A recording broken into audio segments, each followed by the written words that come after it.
오늘의 본문 말씀 누가복음 8장 22절에서 39절의 말씀을 저와 여러분이 한 절씩 교독하고 마지막 39절은 함께 읽도록 하겠습니다.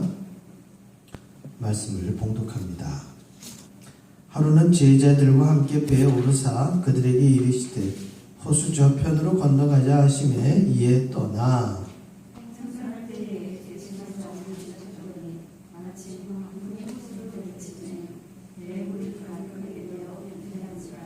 제자들이 나와 깨워 이르되 주여 주여 우리가 죽겠나이다 한데 예수께서 잠을 깨사 바람과 물결을 꾸짖으시니 이에 그쳐 잔잔하여 지더라.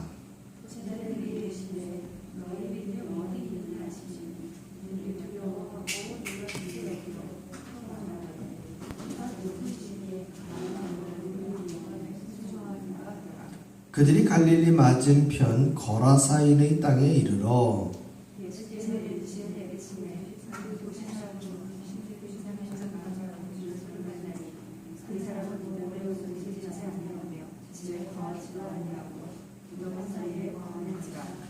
예수를 보고 부르짖으며 그 앞에 엎드려 큰 소리로 불러 이르되 지극히 높으신 하나님의 아들 예수여 당신이 나와 무슨 상관이 있나이까 당신께 구하노니 나를 괴롭게 하지 마옵소서 하니 이는 예수께서 이미 더러운 귀신을 나가사 그 사람에게서 나오라 하셨습니다.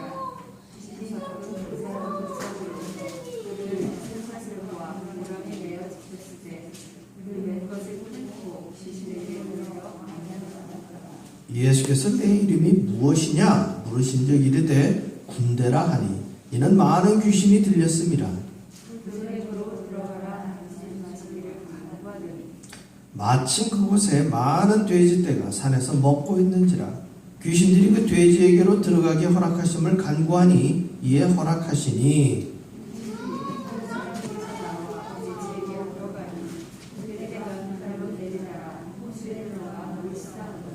치던 자들이 그 이루어진 일을 보고 도망하여 성내와 마을에 알리니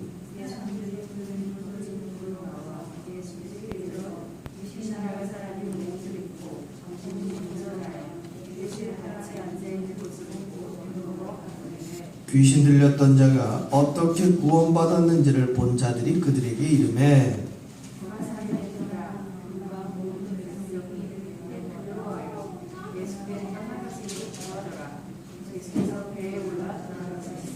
귀신 나간 사람이 함께 있기를 구하였으나 예수께서 그를 보내시며 이르시되 집으로 돌아가 하나님이 네게 어떻게 큰 일을 행하셨는지를 말하라 하시니 그가 가서 예수께서 자기에게 어떻게 큰 일을 행하셨는지를 온 성내에 전파하니라. 아멘. 네, 오늘 내게 어떻게 큰 일을 행하셨는지를 말하라 라는 제목으로 함께 은혜를 나눕니다. 여러분들이 오늘 읽으신 본문에는 이제 두 가지 사건이 에피소드가 등장하는데요. 두 가지 다 여러분들이 잘 알고 계시는 내용인데 이 부분을 우리가 다시 한번 정리를 해서 여러분들에게 말씀을 전해드리면 22절에서 25절은 우리가 이 물결을 잔잔케 하시는 예수님의 능력을 보여주시는 장면이에요. 우리는 익히 이제 예수님의 물결을 잔잔케 하시는 능력만 우리가 많은 이야기를 듣게 되는데 오늘 본문을 한 켤 더 이렇게 열어서 들여다보면은요 이 배를 타고 가는 시간이 밤일 것 같아요? 낮일 것 같아요? 특별한 일이 아닌 이상은 밤에 배를 몰고 지나가지를 않습니다. 뭐 요즘처럼 배에 무슨 서치라이트가 좋아가지고 막 물결을 볼 수 있는 상황들이 아니니까 아직까지 해가 있는 상황에 가는 거예요. 배를 타고. 그런데 배를 타고 가는 중에 이 배가 흔들리고 막 물이 차는데도 불구하고 우리 예수님이 뭐하고 계신 거예요? 주무시고 계셔요. 왜일까요? 워낙 잠이 많으셔서 우리 예수님이 잠이 많으셔요. 아니란 얘기죠. 예수님의 공생의 기간에 밤이 맞도록 기도하시고 새벽 미명에 기도하시고 또 동이 트고 나면은 사람들에게 말씀 전하셨던 이 공생의 힘든 시간들을 통해 가지고 그렇다고 여러분 아시다시피 드시는 것이 늘 좋은 음식을 드셨느냐? 그것도 아니고 또 밤에 잠을 주무실 때 어디 좋은 호텔에서 주무신 것도 아니라는 거예요. 그렇기 때문에 이 공생의 기간에 예수님의 삶이 얼마나 힘드셨는지를 보여주는 단편이라는 것이죠. 우리는 가끔 예수님이 하나님의 아들이시라는 믿음 때문에 예수님은 졸지도 아니하시고 주무시지도 아니하시고 배고프시지도 아니하시고 다치시지도 아니하시는 그런 어떤 슈퍼맨 같은 예수님이라고 생각하기 십상인데, 오늘 본문을 보면 어떻습니까? 예수님도 많이 힘드시고 또 지치시고 슬픈 상황을 맞이하시면 우시기도 하셨던 전적인 사람이었던 요셉과 마리아의 아들로서의 사람이셨던 예수님을 보여주는 장면이라는 것이죠. 그럼에도 불구하고 사람들이 주여 우리가 죽겠나이다 하면서 예수님께 잠을 주무시는 예수님을 깨우면 또 일어나서 그들의 요구와 요청을 어떻게 하셔요? 또 다 들어주셔요. 사람들은 어떻게 바닷물결을 꾸짖어서 잠잠케 하시지만 다른 복음서에 보면 뭐라고 얘기하고 있느냐? 너희들은 그동안 나랑 그렇게 같이 다니면서도 이 능력을 믿지 못하느냐? 이렇게 반문하시는 장면들이 나타난다는 것이죠. 오늘날 이 본문을 보실 때 예수님은 하나님의 아들이시지 하는 전제로만 무조건 슈퍼맨 같은 예수님만 생각하지 마시고 그 이면에는 지극히 사람으로서 피곤하셨던 예수님도 우리가 함께 보셨으면 좋겠다 싶어 이 말씀을 다시 한번 여러분들에게 리마인드 해드립니다. 오늘 본문의 26절 이하로 나오는 이 거라사인 지방, 갈릴리 동편 지방은요, 사실 유대인들이 살고 있었던 전형적인 지역이 아니에요. 우리가 뭐만 봐도 알 수 있느냐? 이 거라사인 지방에 갔을 때 등장하는 짐승이 뭐예요? 돼지예요, 돼지. 유대인들은 돼지고기를 먹을까요? 안 먹을까요? 돼지고기를 먹지 않아요. 레위기 11장에 보게 되어지면 이 돼지는 발은 이렇게 족발, 이렇게 굽이 갈라졌을 때 되새김질을 하지 않기 때문에 가증한 짐승이라고 이야기를 합니다. 그러니까 유대인들이 먹을 수 있는 대표적인 짐승들, 굽이 갈라졌으면서 되새김질을 하는 소나 양이나 이런 짐승들은 제물로도 쓰고 그들의 양식으로도 삼는 짐승이에요. 그러나 이 되새김질을 하지 않는 돼지는 가증하니 먹지 말아라, 이렇게 율법에 쓰여 있단 말이에요. 그러니까 유대인들, 여러분들 잘 아시는 구약의 다윗이 양치기 목자였을 때 소나 양을 치는 것이지 그 짐승 안에는 뭐가 없다? 돼지라는 짐승이 없어요. 그래서 오늘날 그 이슬람을 믿는 이슬람인들도 이 모세의 율법을 믿거든요. 그들의 꾸란 안에도, 코란이라고 하는 그 꾸란 안에도 이 모세, 창세기, 출애굽기, 레위기, 민수기, 신명기가 그대로 들어있어요. 그래서 그들도 율법적으로 돼지고기를 먹지 않습니다. 그래서 오늘날 제가 그 싱가포르에서 살 적에 말레이시아로 건너가 보면은요, 그 말레이시아인들이 장을 보는 그 안에서는, 정육 코너에서는 돼지고기가 없어요.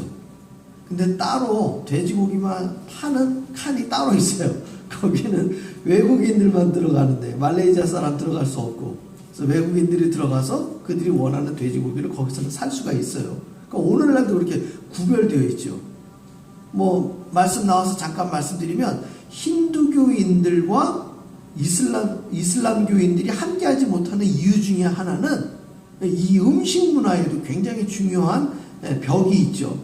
왜냐하면 힌두교인들은 소를 굉장히 신성시하기 때문에 힌두교인들은 소를 먹지 않습니다. 근데 반대로 이슬람이나 유대교인들은 뭐만 먹어요? 또 소나 양만 먹기 때문에 힌두교인들 입장에서는 자기들이 신성시 여기는 신을 저들의 양식 삼아 잡아먹으니 함께할 수 없는 노릇이고, 이슬람이나 유대교인들은 자기들이 가증히 여기는 돼지고기를 이 힌두교인들이 먹으니 함께할 수 없는 종교적인 벽이 그 안에 존재하고 있는 것이죠. 오늘 거라사인 지방은 전통적인 유대인들이 살고 있었던 지역이 아닌 것을 이 돼지떼를 보면 알 수 있다는 것이죠. 그런데 오늘 예수님이 돼지떼를 구경하러 가신 것이 아니라 거라사 지방에 살고 있는 어떤 사람이에요? 이 보면은 이제 예전 개역 한글 성경에 보면 광인이라고 나와 있었어요. 광인. 거라사 지역의 광인. 한자어로 광인. 한글로 바꿔 얘기하면 뭐예요? 이 미친 사람이거든요. 그런데 미친 사람에 두 종류가 있어요. 한 종류는 뭐예요? 정말 이 뇌나 이 뇌신경에 문제가 생겨가지고 정말 행동이나 생각에 문제가 있는 그런 미친 사람이 있는 반면 귀신 들린 사람이 있다는 것이죠. 그것은 요때만 있었던 일회적인 사건이 아니라 오늘도 여전히 동일하게 지속되는 사건이에요. 또 한 가지는 뭐예요? 귀신은 있다 없다? 귀신은 있다는 거예요. 어디서 증명하고 있습니까? 성경에서 말하고 있는 거예요. 제가 개인적으로 경험해 본 걸 얘기하는 것이 아니라 오늘 성경에 나와 있는 내용을 얘기하는 거예요. 그래서 오늘 본문을 우리가 중요하게 볼 이유가 있는데요. 첫째는 27절에 보면 그 도시 사람으로서 귀신 들린 자 하나가 있어요. 예수님은 배를 타고 힘든 공생의 기간 가운데에서도 갈릴리 호수를 건너가가지고 이 사람을 만나러 가는 거예요. 예수님은 말씀만 하시면 어느 지역에 도착만 하시면 수많은 사람들이 구름대같이 모이는 그런 지역도 있는데 그 많은 사람들에게 말씀을 전하는 것도 중요하지만 갈릴리 호수 동편에 유대인들이 많이 살고 있지 않는 거라사 지역에 귀신 들려서 보통 사람들은 가까이 하려고도 하지 않는 미친 사람 취급받는 그 사람 한 사람의 영혼을 위해서 찾아가신 거예요. 자, 그랬는데 그 사람은 이 당시에 많은 유대인들이나 가까이에 있었던 제자들도 예수님의 정체성을 정확하게 모르고 있었는데 그 귀신 들린 자가 예수님을 보자마자 뭐라고 그럽니까? 28절에 큰 소리로 불러 이르되 지극히 높으신 하나님의 아들 예수여. 뭐라고 했다고요? 지극히 높으신 하나님의 아들 예수여. 예수님의 정체성을 정확하게 지금 얘기하고 있죠. 왜요? 귀신이 들렸으니까 귀신같이 맞히는 거예요, 이게. 그래서 다른 사람들도 모르는 내용을 정확하게 맞춰요. 여러분, 그 전바치들이 귀신같이 맞히는 이유가 뭔지 아세요? 그 사람 안에 귀신이 있기 때문에 그러는 거예요. 무당들 접신하는 거, 그 실제 있는 사건입니다. 그래서 전보러 오는 사람들의 현재와 미래에 있는 얘기들 할 수 있어요. 왜? 귀신들이니까. 근데 예수님과 다른 이유는 뭔지 아세요? 해결책이 없다는 거예요, 귀신들은. 왜? 귀신들의 종말은 요한계시록에 어떻게 기록되어 있어요? 무저갱에 다 빠져서 멸망당하는 것이 그들의 종말이에요. 근데 그걸 얘기해 줄 수 있어요, 없어요? 그건 얘기해 줄 수 없어요. 그래서 그들은 어떻게 해서든지 자기들만 멸망당하는 것이 아니라 자기들을 통해서 미래를 알고자 하는 사람들까지도 어떻게 하고 싶어 하는 거예요? 같이 멸망의 자리에 끌어들이고 싶기 때문에 사람들이 알지 못하는 미래의 이야기를 아주 유혹적으로 이야기를 해서 자기들의 말을 믿게 만드는 거예요. 그러면서 전혀 효력도 없는 뭘 써줘요? 부적을 써주면서 돈벌이를 하는 거예요. 여러분, 이 시간을 빌어서 말씀드리지만 무당이나 전바치가 써주는 이 부적은요 아주 일절 효력이 없습니다. 자기들도 믿지 않으면서 그걸 써줘요. 왜 써주느냐? 젊게 보는 거는 5만 원인데 부적은 50만 원이거든. 그래서 부적 써주면서 돈벌이를 하는 거예요. 여러분들 예수 믿는 분들은요 절대 전바치한테 가서 자신의 미래를 이야기해달라고 알고 싶어 하지 마십시오. 우리의 미래는 영생을 약속해 주신 우리 예수님의 말씀으로 이미 끝이 난 거예요. 구원받은 성도님들, 영생의 약속을 얻으신 분들은 이 귀신의 말을 믿을 필요가 없다는 것이죠. 자, 이 거라사인의 귀신 들린 자는 왜 예수님을 보자마자 이렇게 소리를 쳤느냐? 그 뒤에 이야기가 나오는 거예요. 당신이 나와 무슨 상관이 있나이까? 당신께 구하노니 나를 괴롭게 하지 마옵소서. 예수님의 정체도 알았지만 그 예수님이 귀신 들린 자신에게 어떤 일을 행할지도 알고 있다는 얘기예요. 결론은 뭡니까? 뒤에 나오죠? 이 귀신 들린 자의 귀신이 돼지떼에 들어가서 물에 들어가 어떻게 했습니까? 성경은 몰사라고 되어 있어요. 2,000마리 전부가 물에 빠져 죽었다는 얘기예요. 귀신의 행위는요, 다시 한번 말씀드리지만 오늘 3글자로 정리되는 거예요. 이게 물귀신이에요. 물귀신. 자기 혼자 죽는 게 아니라 같이 죽여버리는 거. 그런데 사람들 눈에는 이 거라사 지방의 귀신 들린 자가 정신이 온전케 된 것의 핵심이 있지 않아요. 예수님의 관심은 이 사람이 회복되어지고 온전케 되는 것이 목적이었는데 사람들은 자기들의 재산이었던 돼지 2,000마리가 몽땅 죽어버린 게 문제가 된 거예요. 그래서 오늘 성경에 보게 되어지면 37절에 보면은요, 거라사인의 땅 근방 모든 백성이 크게 두려워했어요. 왜? 저 갈릴리 서편에 있었던 나사렛 예수라는 사람이 어떤 사람이기에 저 손댈 수도 없는 쇠사슬로 묶어놔도 그 쇠사슬조차 끊어버리는 힘을 갖고 있는 저 손댈 수 없는 광인, 저 미친 사람을 뭘로? 말씀으로 그 모든 상황들을 해결을 했는데 해결하는 과정에 어떤 일이 벌어졌어요? 돼지 2,000마리가 죽어버린 거예요. 자기들이 계산해 볼 때는 돼지 2,000마리보다는 누가 더 싸요? 저 사람 영혼 하나가 더 싼 거예요. 왜? 지금까지 두고 봤을 때 사람의 형상을 하고 있지만 전혀 자신들의 삶에 도움이 돼요, 안 돼요? 도움이 안 되는 사람들이었어요. 그게 거라사 지방의 그 한 사람이었어요. 근데 그 사람 때문에 자기들이 갖고 있었던 2,000마리의 돼지떼가 죽어버린 거예요. 그렇다면 자기네 동네에 또 미친 사람이 한 사람 더 있게 되어지면 또 어떤 일이 벌어지는 거예요? 또 돼지 2,000마리가 손해가 나겠구나. 이게 언제 그렇게 끝날지 모르겠구나 싶다는 생각이 벌써 머릿속에 타닥탁탁탁 계산이 끝난 거예요. 그러니까 예수님이 이 지방에 계시는 것보다는 빨리 떠나셔야 우리가 가진 이 재산이 손해가 나지 않겠구나. 거기에 결론이 미쳤기 때문에 37절에 뭐라고 얘기합니까? 예수께 떠나시기를 구하더라. 그런데 그 뒤에 보면은요, 38절에는 귀신 나간 사람이 함께 있기를 구합니다.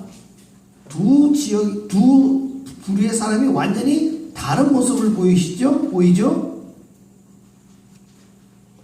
대다수 많은 사람은 예수님이 떠나시기를 구하고 있고, 정신이 온전케 된 사람은 예수와 함께 있기를 구하고 있어요.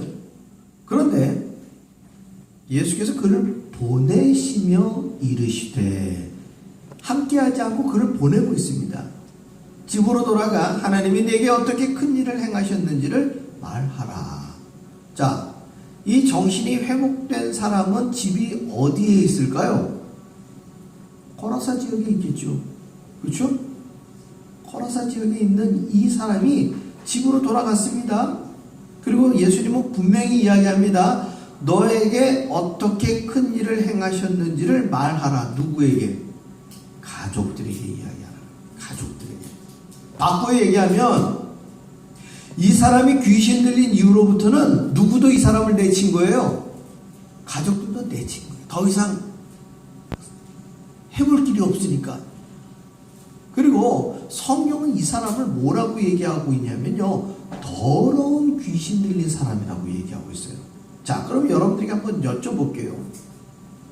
왜 이 미친 사람 앞에 형용하는 문장이 더러운 귀신이 들렸다라는 표현을 썼을까요? 왜? 안 닦아서? 물론 뭐 귀신 들리는 이 사람이 뭐 날마다 목욕을 한 것 같지는 않아요. 옷을 홀라당 벗고 있어서 더러워서? 너무 혐오감이 들어서?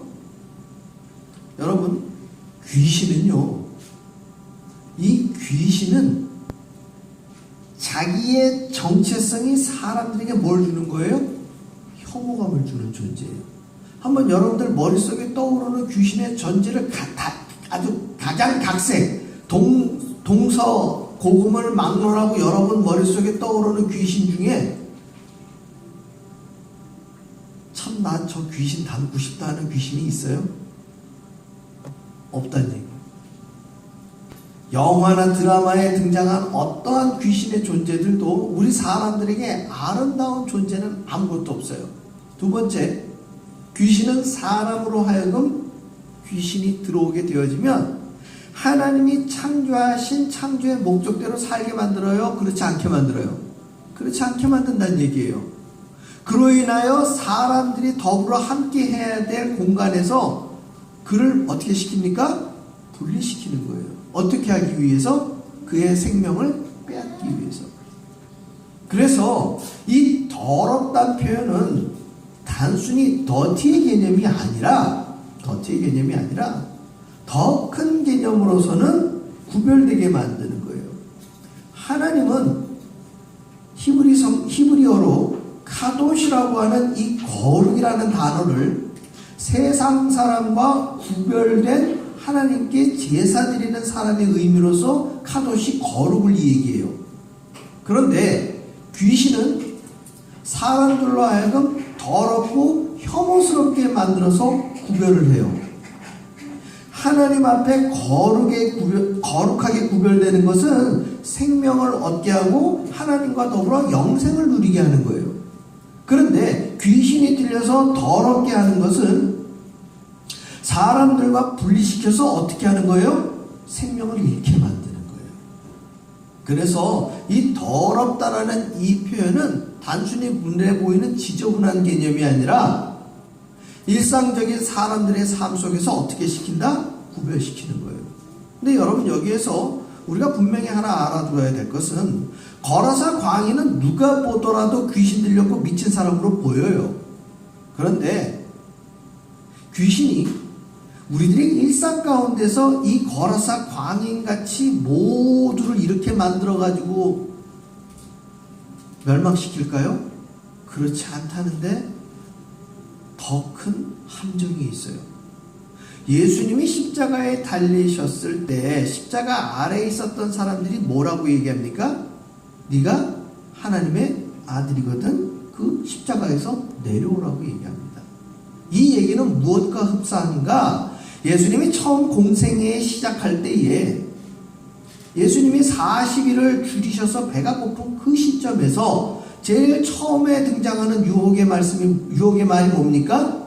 네가 하나님의 아들이거든 이 돌을 떡덩이가 되게 하라는 거예요.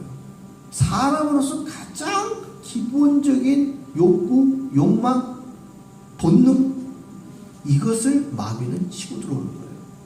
그래서 그로 하여금 자신이 하나님의 아들인 이 정체성을 분명하게 알고 있음에도 불구하고 그것을 스스로 증명하기 위해서 기적을 베푸는 이런 묘한 일들을 행하게끔 마귀는 교묘하게 그 일을 행하는 거예요. 그랬을 때 예수님은 당신이 가지고 있는 물결을 잔잔케 하는 능력이라든지 5,000명을 먹일 수 있는 오병이어의 기적을 베풀다든가 하는 그런 슈퍼 히어로의 모습으로 마귀의 유혹을 떨쳐내시는 것이 아니라 신명기 8장 3절에 기록되어져 있는 말씀 뭐라고 합니까? 사람이 떡으로만 살 것이 아니요 하나님의 입에서 나오는 말씀으로 사는 것이니 하면서 그 마귀의 유혹을 물리치시는 거예요. 에베소서 6장에서 말씀할 때 우리가 오늘 찬송으로도 불렀지만 우리가 마귀를 대적하는 것은 쇠로 만든 갑옷이나 강철로 만든 검이 아니에요. 하나님의 입에서 나오는 모든 말씀. 그래서 사도 바울도 뭐라고 얘기했습니까? 이 마귀를 대적하는 것은 말씀이라고 되어 있어요. 성경의 말씀. 그래서 우리가 말씀을 공부하고 말씀을 믿고 말씀을 신뢰하고 그 말씀을 우리의 마음판에 새기는 것이 굉장히 중요한 거예요. 오늘 거라사인은 이 거라사인은 가족들에게 가서 무엇을 얘기했느냐? 예수님이 본인에게 행하신 말씀과 기적을 전하는 거예요. 그게 복음이에요. 비록 거라사 광인은 눈에 보이는 귀신이 들렸다가 해방된 사람이지만 오늘날 저와 여러분의 삶은 어떻습니까? 우리는 끊임없이 마귀의 유혹에 노출되어져 있는 삶을 살고 있어요. 텍사스 유밸리에서 벌어진 그 총기 사건에 그 총을 18살 먹은 그 청소년이 총을 사서 그 7살, 10살밖에 안 되는 사람들에게 총을 쏠 때에 저는 그게 이성적인 행동으로 전혀 여겨지지 않습니다. 그거는 전적으로